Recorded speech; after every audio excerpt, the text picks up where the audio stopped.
get started, and then if I see someone jump on, we can go back to the minutes if you'd like, but we're recording, so we'll turn it over to you. Okay, so we'll put the minutes on hold. Before we get into the updates, I just wanted to share with everybody, and I think Tracy's on as well. I did have a conversation with Jeff Johnson today, and I did let him know that it's probably not the best tactic for FirstNet to be engaging other people outside the SPOC and the governing body in Colorado and presenting their agenda or the FirstNet opt-in options. I know that there's been some contact with part of our Homeland Security people in the state, as well as some of the governor's policy people, and I just let him know that we would appreciate it if they would reach out at least to the governing body or the SPOC when they're going to be reaching into the state. So with that said, though, Kim, I'll let you start off on your updates. Okay, thanks, Chief. Let me first, Tracy's here, so I'll actually turn it over to Tracy to give you an opportunity to speak about whatever you'd like to speak about, just to FirstNet in general. Yeah. Thank you, Kim, FirstNet in general. So next week, specifically February 22nd, is the 5-year anniversary where Congress signed the law that created FirstNet. And so there's a video that will be released on the 22nd. It's about 4 minutes long. It's an overview. It's pretty good. And so it's on YouTube. I encourage you to watch it. As soon as I get the link, I, of course, will share it with Ed and Kim and Ryan. We will send it out on social media that day. Okay. And we're still in that hold pattern until the court renders a decision. What FirstNet is doing everything we can. It's actually been very, very busy preparing to hit the ground running once that we're able to move forward to get out of this holding pattern of the court. That's the basics. One question I meant to ask you when we were talking a little bit earlier is if the partner desires and FirstNet desires mutually to make up time lost, the 5 months, let's say, best case scenario, if you are able to make an announcement March 1st, should we be ready for that to happen? Meaning that state plans would not take 6 months from the time of award or contract execution. It could potentially be less than that. 6 months from when you get the state plan? No, 6 months. So in your RFP, it said 6 months that they wanted the contractor to provide state plans 6 months from the time of contract, I think. So no, there's no talk of that. They are trying to hurry up and get to the draft plan so that you can have that plan. Now, what I'm saying, though, is not necessarily ground truth. But because we don't have that partner, we don't know what they're working on. Of course, they want to speed that up because they want to start building out as quickly as possible. Right. And so I don't have any inside information on that, but nothing that's contrary to that. Okay. But they are looking to speed up as fast as we can, and that they're going to do those day one task orders. And so if everything goes right, you would be getting that draft plan early summer. Okay. All right. Chief, I'm going to pause there. I saw Bruce, Emil, Randy, Nate, and Joel Estes, and potentially a couple other people. If you could announce yourself. Joe Branson's here. Yeah, this is Joel. How you doing? Okay. Thanks, Daryl. Thanks, Joel. Anyone else? Hi, it's Leanne at the AG's office. Hi, Leanne. Hi. So Joel should give us 8, right? I'm sorry, who was that? I said Joel should give us 8 people now, right?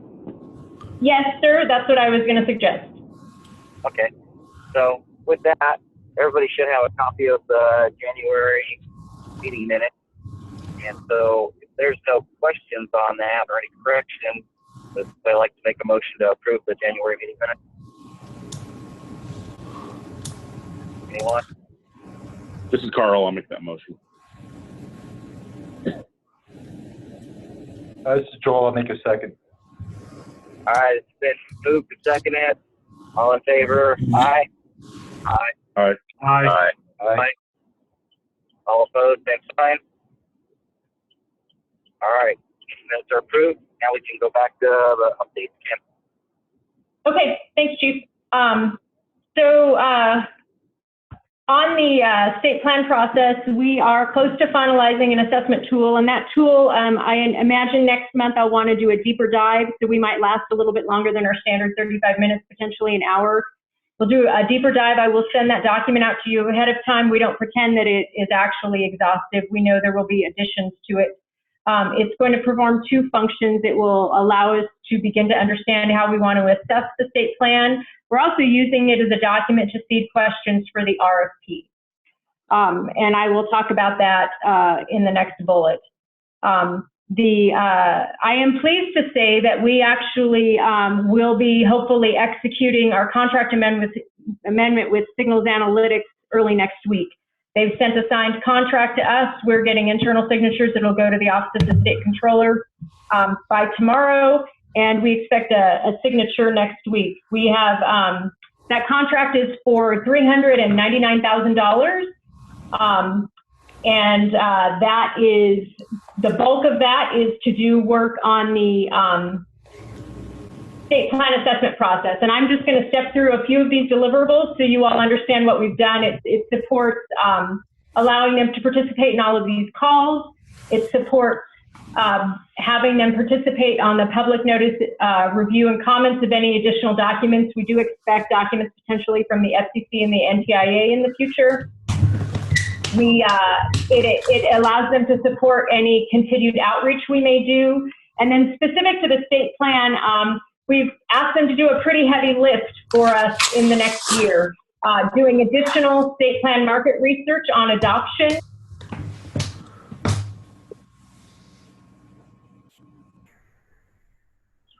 Are we muted? Okay. Can everybody hear us? Yep. I can hear you. Okay. Thank you. Okay. They'll be doing an exhaustive analysis of the commercial coverage. And we're using actually state patrol data to do that.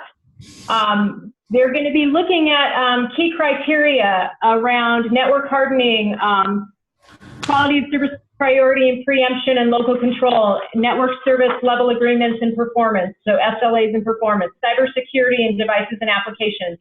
And actually want to give a kudos to Tracy and FirstNet. When we came up with this list of other criteria we wanted them to kind of interview stakeholders about and then provide us content back on. The NTIA was concerned because FirstNet had not officially consulted with us on a few topics like cybersecurity, hardening specifically. They were concerned that it wouldn't be allowable.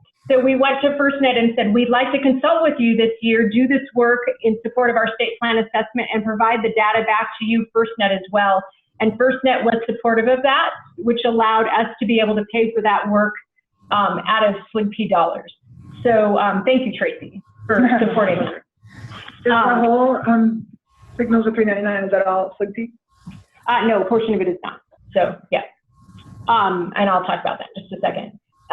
One thing we're excited about, we don't know how it's going to look yet, but is we've actually asked, one of the deliverables is for Signals to develop a template tool in support of agencies at an agency level, being able to input their current costs and have some sort of way of understanding or comparing their current costs, I should correct myself, comparing their current costs to what potential costs on FirstNet might be from a user, device, service plan, and then interconnectivity requirements would be. And so that tool will be something that Signals will develop, and then we will have the ability to certainly make it available throughout the state and then share it with other states as well.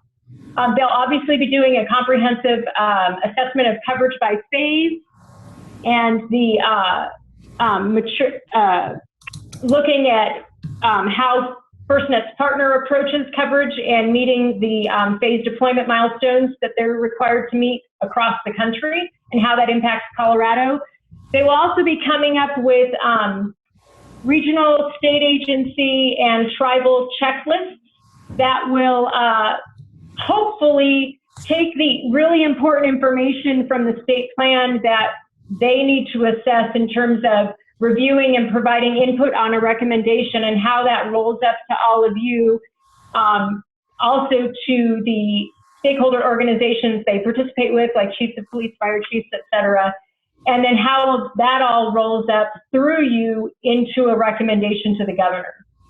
They'll be supporting a governor's briefing template And then any presentations we may need in the future to you or to representatives of the governor or the governor's office in support of making a decision in that 90-day time period. And then they will also be supporting development of the alternative plan RFP and participating as non-scoring subject matter experts in that RFP review process. And just so all of you know, those non-sleepy hours continue to be funded either through funds from the State Patrol. Don has worked yearly with us to support that, or through funds that we have access through DORA on. So thanks to the Patrol for supporting those efforts, recognizing the importance of providing a comparison going forward. And so the reason I went through all of that with you is so you understand the work that we've re-upped to be done on your behalf. And once the contract is officially signed, I think we'll be able to timeline those deliverables and provide you more visibility to them as they are occurring. The intent is still to publish that RFP, though, early in March. Randy and Emil, I'll give you the opportunity to add any commentary you'd like. No, that's a great summary, Kim. I think you covered most of the high points, and I guess one piece in there too is just the market research piece where we'll look at how devices are distributed and pricing and we'll sort of dive into to a much greater extent the decision process at a PSAP level. When people think about, do I replace all of my communications infrastructure with FirstNet? Do I phase it in over time? What types of equipment upfront cost issues are there? So we'll hopefully get a tremendous amount of visibility into that as well. All right. So then as you go forward with that, as you get the questions, email that you want to, that you'll be, I guess you, because you'll be approving it, what will be asked, how will you be doing that, where were you going? If you could let me know. Yep. So I can make sure that you're sharing the information, but we're also sharing the process and the timeline too. Absolutely, yeah. Anything, all of that work I just described, independent of the alternative plan RFP, is supported, available, encouraged for FirstNet to be aware and participating in that process. Okay, and you'll let me know when it starts producing. And when do you think that this additional outreach will start? Probably, Randy, I'm guessing we're timelining mid to late March once we publish our RFP. So, that's right. I think we'll probably do a little bit of thinking through long lead items before, but really once the RFP is out the door, I think then we'll be jumping into that full force. Yeah. Okay. Hey, Kim. Go ahead. This is Chad. Just a real quick question about the templates. Are the templates that are going to be developed, will they be owned by Signals or will they be ours? You mentioned something about other states. Did you say that we can share them with other states or sell them with to other states? No, they are owned. All the work product is owned by the state of Colorado, and we would share it as a SLIGP funded resource with other states to use if they didn't have the idea or they don't have the means to develop a tool like that. So, yeah. Okay. All right. Thank you. Sure. Any other questions on all of those deliverables I kind of stepped through? We'll go into them again in more detail later as they apply to you specifically. Just wanted to let you know we should have that contract hopefully within the week. So.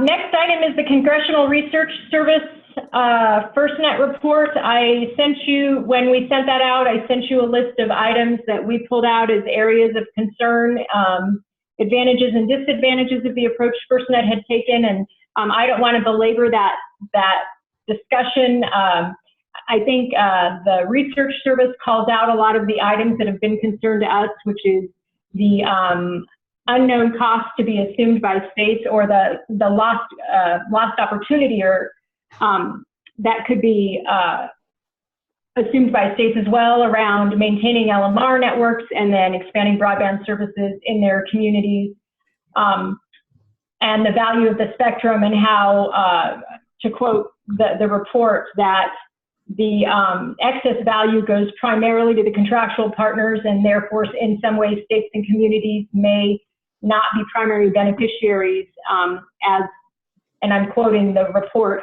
as the legislation intended for them to be. So just wanted to provide that opportunity, Chief, if anybody had any questions on it or comments.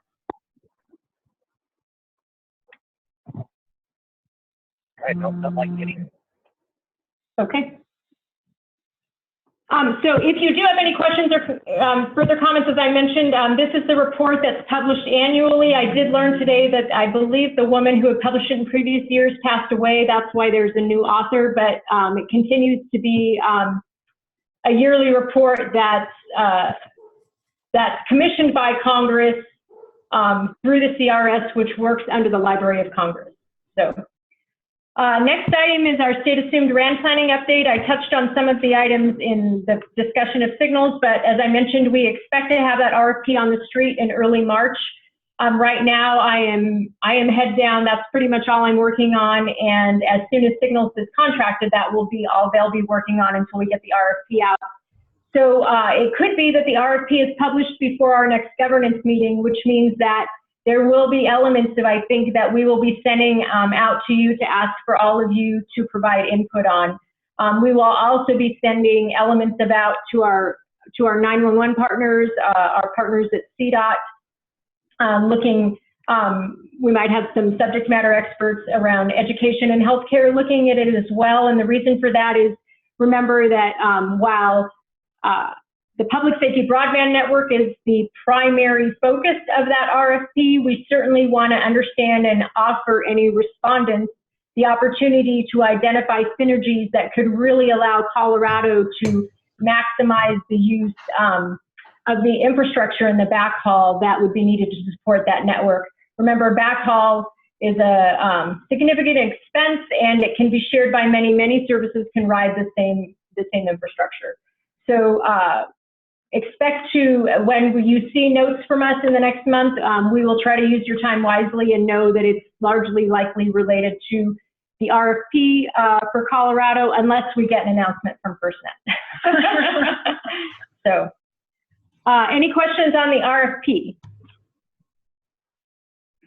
Let me just say, I just thought of my own other point I wanted to make is, we anticipate that RFP being out on the street for a few months. Obviously, there will be a mandatory conference, and we will also be asking again for scores and non-scoring subject matter experts. And we will also be setting up that RFP to really qualify respondents in one phase, and then in the second phase, only if Colorado's sure they're headed towards an opt-out would we require the respondents to do a full comprehensive network design. So we'll explain that when we explain the RFP to you at the next meeting as well. But I just want to make you all aware of that, that we would, if you participate or considering that, we would use your time judiciously in this first phase. And the second phase would be really the critical, it'd have to be the same group of people, but I would say the commitment to spend the time on it. The value also you might consider in participating in that process is then you're well geared to be able to help us assess elements of the state plan in areas that you feel like are your areas of expertise or interest. So I'll just qualify that. But, Chief, if it works for you, I'll just continue down. Absolutely. Okay. So our working groups, again, our working groups have been meeting. The one thing I want to call out is we had made a request to understand more about recommendations from the PSAC to FirstNet. And the PSAC, they've done a series of reports on topics around QPP, local control, identity, credentialing and access management, hardening users' equipment. And a lot of that information is not public.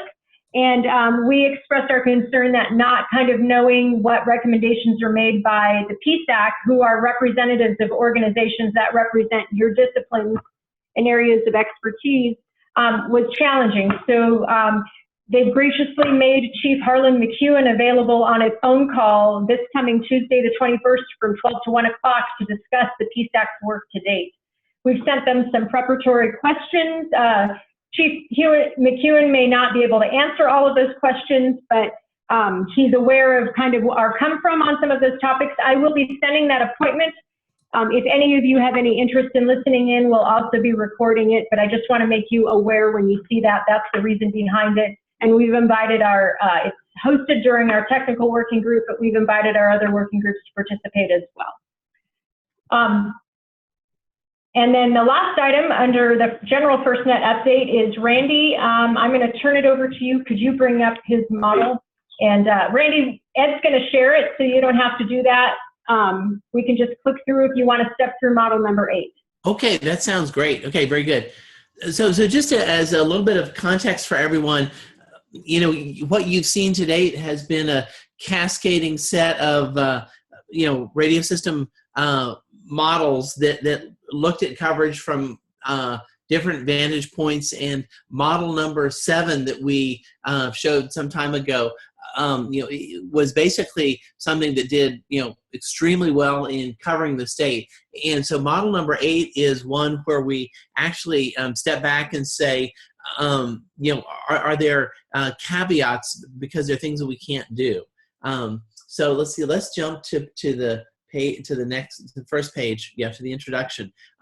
So basically, we went through what we're calling a verification process, and we took what was a good theoretical design, and we said, what are areas where practical constraints might limit our ability to do this? And one of the very impactful areas has been sites that were targeted to be within national forests, and a good chunk of Colorado, as we all know, are national forests, and they're oftentimes managed by different parties, and so getting anything approved, is a very long and uncertain process. So basically, our viewpoint was, apart from places where either an existing site already exists, or where perhaps we have a community anchor institution, we wouldn't put sites at the top of the mountain just because the approval process would be too complex. So that's one very significant constraint. We also need to make sure that we're not co-locating things with historic landmarks. We did a big exercise to look at that. We also had some areas where there just was no coverage by any operator currently, and we needed to put in some sites to get coverage. And so those, we went through a process of making sure that they are at least close to a roadway, which means that the trenching cost and the cost of putting in electricity will be moderate. Similarly, we had some sites in sort of uncovered areas or poorly covered areas that are more either urban or residential, and so we initially in our model number 7 sort of parachuted them in via a computer on whatever was optimal. So here we went through and looked neighborhood by neighborhood to make sure that they were not having a disproportionate cosmetic impact, and that they were really in practically the best place to be, to be effective but minimize visual impact. And then finally, with each of the commercially leased sites, they have their tower height, which is generally published when they put out their list of available sites. But then they also have, it's like a commercial apartment building where you've got different slots at each antenna height, and some have tenants and some don't, and that's a very dynamic process. It changes over time. So we went back to each of the commercial providers and asked them to tell us at which heights they had availability. So doing all of that, our total number of sites shrank from 1459 to 1377. And let's see, we flip to the next page. So this was our design before, and you'll see we've got lots of coverage in mountain areas and pretty much everywhere. And then we'll go to the next page. So then this is the national forests and wilderness areas, which we considered off limits, apart from existing structures and anchor institutions. So let's see, next slide. And so this is what we ended up with then in terms of sites. And you'll see in the national forest, there are a few, and sometimes there are little pockets that are not national forest in the middle of a larger forest. So we see that the density of sites reduces dramatically there. And then let's see, next slide. So this is the same picture, and it's showing it, with elevation underneath. So you can see on the peaks, we don't have things in mountaintop venues, which would be great for coverage, but not practical, at least given the constraints we're working with. And then next slide.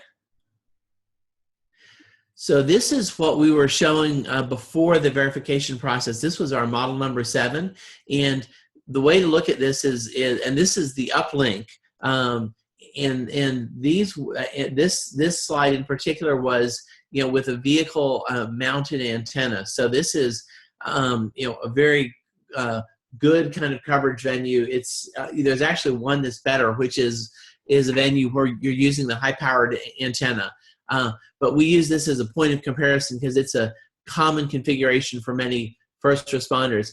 So you'll see the bright red is where we're hitting and just the best possible performance. And then when you get down to the blue, that's something where we have voice only communications, but we do have voice communications, which is great. And then if you have any white spots, there are things where you just have no signal.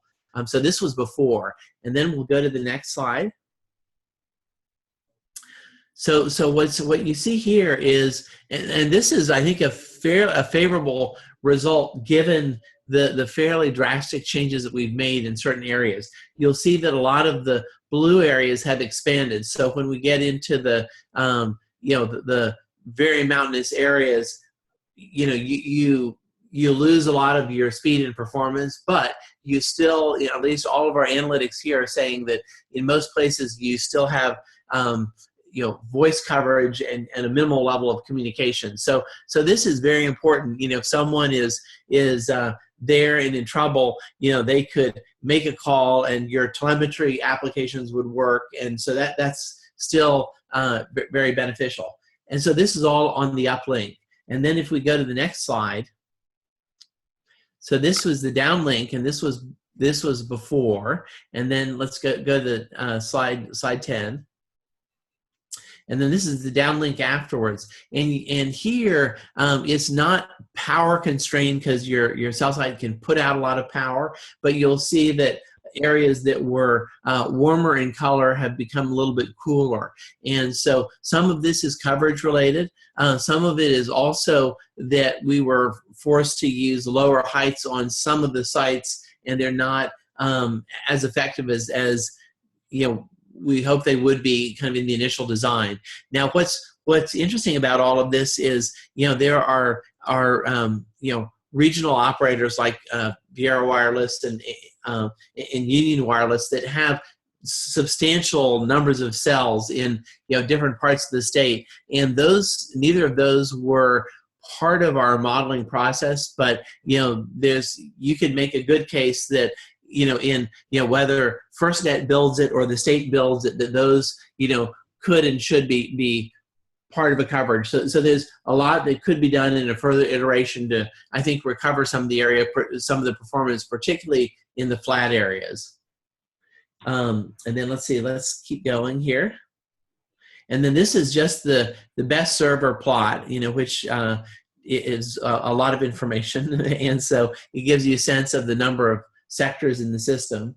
And then let's keep going. And I think we are, oh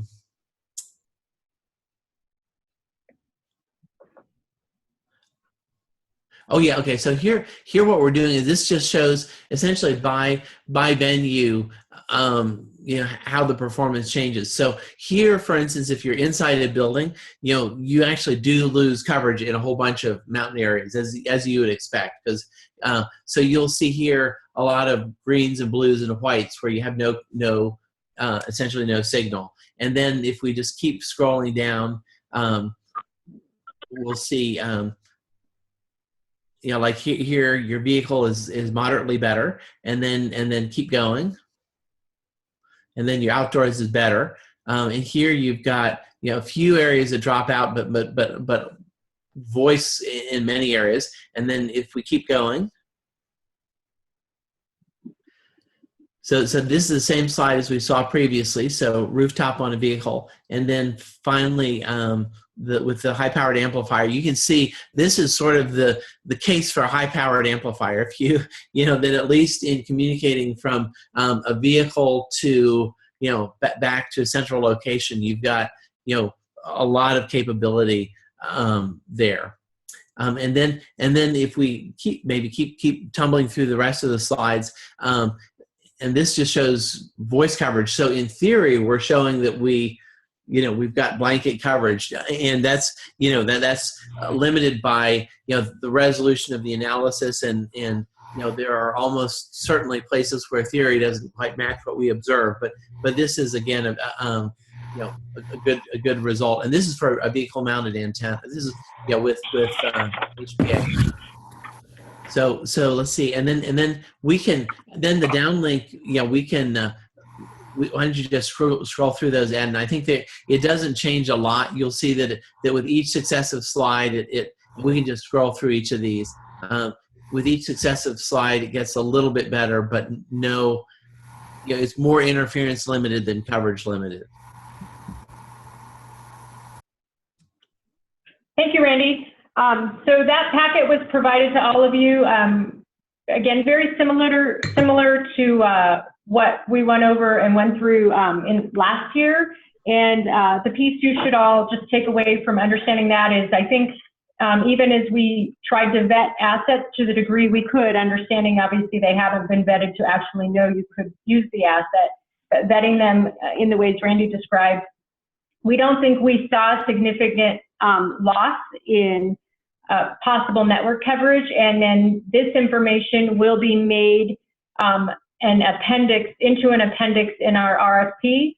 So potential respondents will understand that we've done a lot of the work to understand how we think Colorado's network could look in a best case scenario. So just wanted to qualify that, and then quickly give an opportunity for any questions to Randy.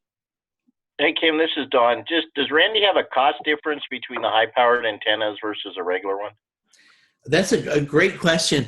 We don't know that yet. In fact, you know, because it's still, you know, sort of early in the game, you know, from the device perspective, you know, there's some question about how enthusiastically manufacturers will support the high power amplifier spec. So the difference, so really what it is you know, you've got more PA power within your vehicle mounted device.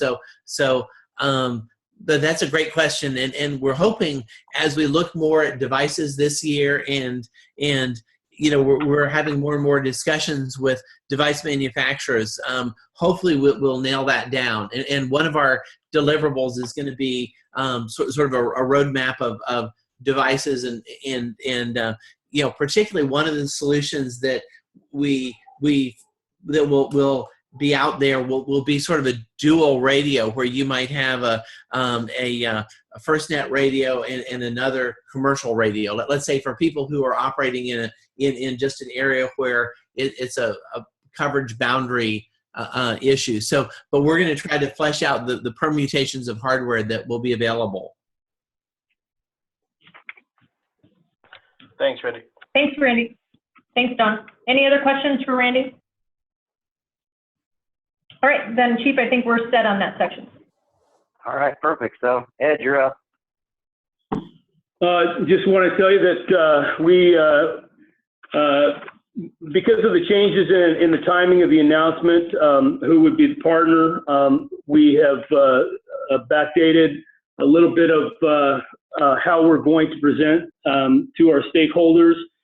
By next meeting, Brian wants us to have a plan to present to you and show you how we're going to tackle it.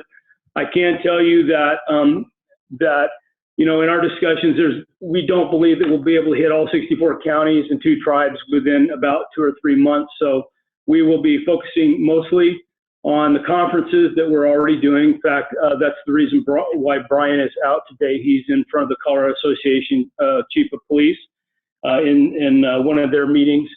And we are positioning ourselves, we've already been in front of the sheriffs, and we're positioning ourselves to make those mid-conference meetings as well. The other piece of this is that we will be at all of the 9 all-hazard regions, and when it matches up, we'll be at their meeting. Right now, we're going to assume that in the months of May and June is when we will be doing the large part of our work to get in front of those 9 all-hazard regions. So that probably means that everyone on our staff will be out and about and be crisscrossing the state as we handle those.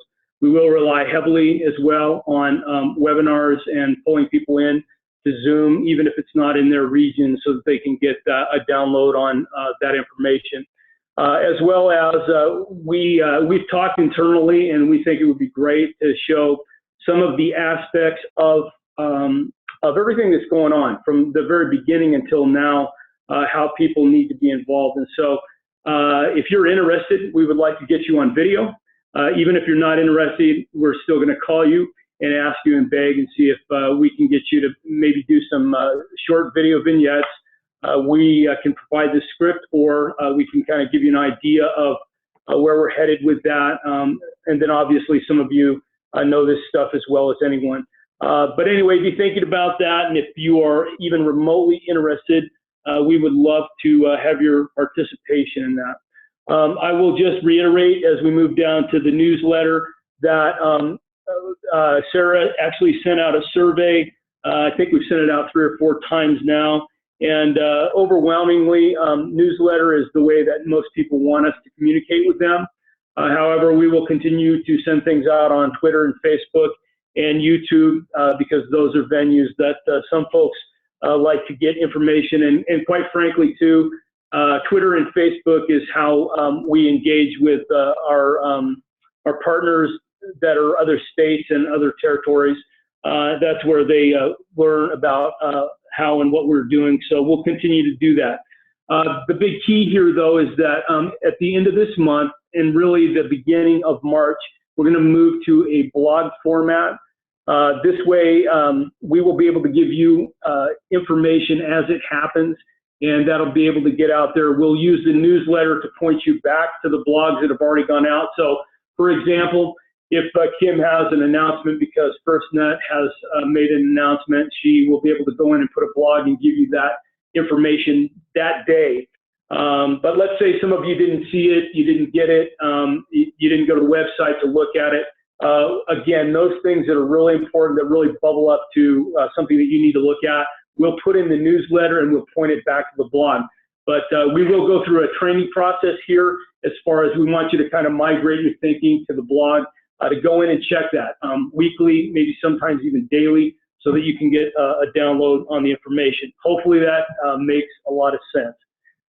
We are also working on revamping our marketing strategy so that we can use everything at our disposal to get the word out and then also to get communication back. So again, we'll have that. We'll have more for you next week. We also want to give you, we've been talking for some time about doing a refresh. It's here we are working on broadband technology and how that looks on devices and mobile devices, particularly our cell phones or mobile phones. But our website really doesn't look that great on mobile devices. And so when Sarah came on, I asked her to really delve into this, and she's done a really good job. So we want to give you a little sneak preview of that. And then Sarah, I'll control it here. If you want to just tell me what to do.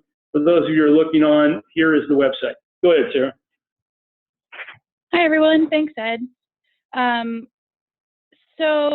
What I'd like to say first is that this is still a really rough example of what we're working on.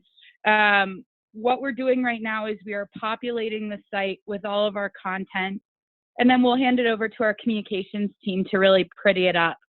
So if this is a home page, there'll be a mission statement, and then if you see these 3 plaques, this will be really important for you guys because this will be additional links to our blog. So if you want to go to our website at any point, if you missed a blog, it'll be broken out into these 3 different categories. Right where there's a picture right there of everyone underneath, welcome to Colorful Colorado, there'll be a timeline. And we've found a tool that basically is an interactive timeline that will be your place to go for what's happening right now. It'll have all the blogs, the latest blog posts, there'll be a link there. Any events that are happening will be there. Any major milestones or information that we want to make sure that you guys can see immediately will be there. Ed, if you scroll back up to the top there for me. Each of these, the About Us is just some basic information for us, for everybody about us. The process, there will be on the process homepage another timeline that will show the timeline from where we started to where we are and where we're going for the process of integrating with FirstNet. And then engagement will be where the outreach and education information is. And there'll be a timeline on that as well that shows some of the major milestones of outreach and education that have happened through this whole process, including those marketing handouts that Ed was talking about. They'll be on there. And then last but not least, the 2 resources and archive tabs will have sort of your basic information that if you want more information into what's going on or any past information, the majority of that will be either on the resources or the archive page. So that's the short and long of it now. We're just filling out content, as I said, and then it'll get prettied up. I think, Ed, and correct me if I'm wrong, we're hoping for a go live date somewhere mid-April. So we'll get back to you on that. I thought we had talked March, but we'll get back to you on when that's going to go. So does anybody have any questions besides the date for Sarah? Because we need to have a discussion because I don't remember. Any other questions about the website? Any feedback?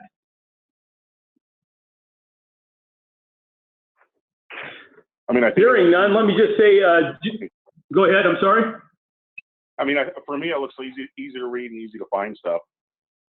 Yes, and that is it. You know, when Kim and I were here, we were throwing everything at you as we found it, and now we know that we need to streamline it. So yes, we thank Sarah for the hard work that she's put into this, and there are a couple of pieces that she'll be waiting on us, Kim and I, as far as the timelines.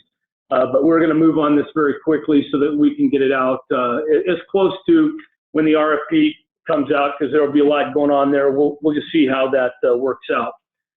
Any other questions or comments about the website? Then let me just finish up by talking about training. We still have the training, the online training, and we would ask you to drive as many people to that online training there. In your organizations, it doesn't matter, you know, whether or not they're a chief or whether they're just a line officer or something like that. Please push as many people in there, because that way, as we move through the process, as many people that we can reach and that they know about it, it's going to help us with getting critical information out and then also getting critical information back.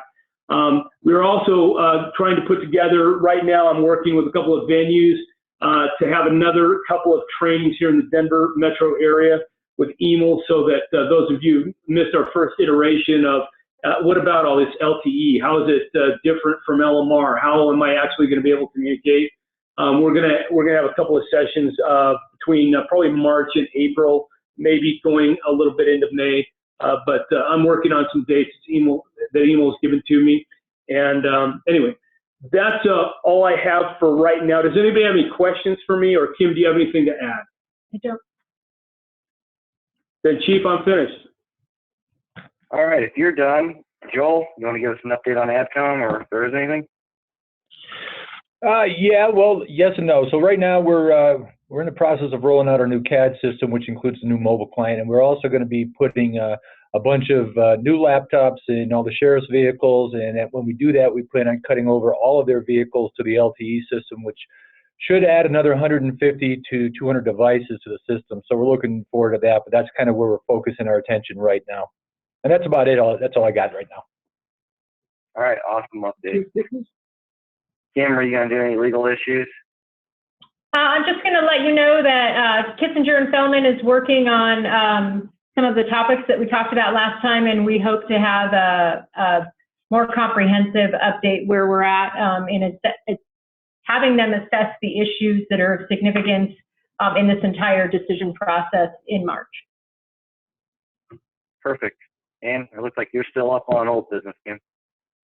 All right, so I'm just going to make a plug for the conferences that are listed below there. If you have any interest to attend, governing body folks, and then we are actually, due to having a fair amount of SWCI funding, encouraging those stakeholders that participate regularly with us to either fund their attendance to IWCE because they have a significant FirstNet track, or to the PSCR R&D conference in June in San Antonio this year. So keep that in mind. I know you all have day jobs, but if you think there's value, there are funds to support that travel. I'm going to skip quickly to the Motorola request. It was a discussion topic last month. We did go out and get more information from Motorola, and at the same time, we had an internal discussion and determined we didn't want to do anything to risk our RFP being published in March, and the perception that Motorola, whether they were to respond or not, would be getting some sort of favorable treatment in terms of discussion with them, even about user and device issues. So we've opted to table that, and Motorola knows this, until our RFP closes and we know who our respondents are, and then we will bring that topic back to you with their input, a fresh view of their input, because there might be more information at that point if they're part of an announcement, I'll say. And we discuss it likely in the May or June timeframe. Chief, I'm going to hold off on the face-to-face meeting date until the very last thing. I do want to say that welcome to Bruce Romero. He is our proxy for 911 to provide Carl some support if they need to tag team. And Bruce heralds back to Aspen Picking Communications, was recently for the past year the director of the Colorado 911 Resource Center, and now is the director of the Arapahoe County Emergency Telephone Authority. So just want to welcome Bruce, say thank you for participating. He has participated intermittently, but he's now an official proxy for 911 to this group. So welcome, Bruce. Welcome, Bruce. Thank you. Thank you. And then the PSCS partnership agreement. So very quickly, and I will bring this up and we can vote on it the next meeting, Chief, since we didn't have a chance to discuss it, and Paul is not on the line either, but Don, I could potentially ask Don to speak to it as well. The PSCS, for those of you who don't know, is the Public Safety Communications Subcommittee, which is an official subcommittee under the HSTAC, which is the Homeland Security Advisory Committee to the Governor, and that is chaired by Director Hilke. And they have created partnership agreements with various entities. While they focus on the LMR foot of the stool, they want to have partnership agreements with FirstNet, with the 911, or with the FirstNet governing body, and with the 911 stakeholders to ensure that communication is occurring across all channels, and we all know what each area is doing, considering that these areas are quickly converging in many ways.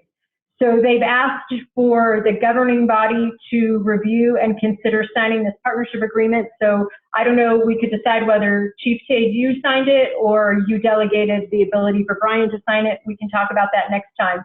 But we'd like for you all to review that, provide any input or feedback, and we can make that decision officially in March. Don, as a PSCS member, do you have anything to add?